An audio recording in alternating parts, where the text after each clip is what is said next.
can jobs in retrofitting, in putting green roofs on America's houses, in making those new batteries, can those exist without subsidies? Is there enough in it for an industrialist to say, yes, this is a business I should be in without a government subsidy? Because that's a job that'll last for the future, while a job that only exists because of a subsidy may go away, may stick around, may not. Andrea, what role do subsidies play in all of this? They provide businesses with the incentive to invest their capital.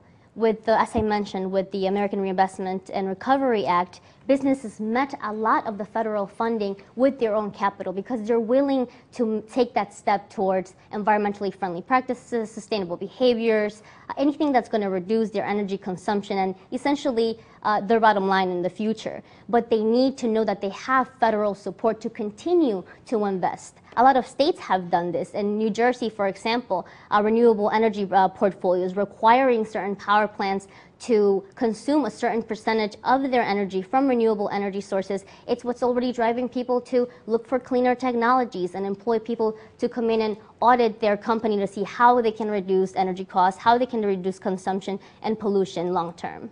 You know, Andrea's right, is that a lot of these programs provide seed money and that attracts far more private investment than the amount that the federal government put in. Some of these programs under the Recovery Act have generate up to $9 in private investment for every $1 in federal revenue investment. So it's a way of sort of jump-starting the process.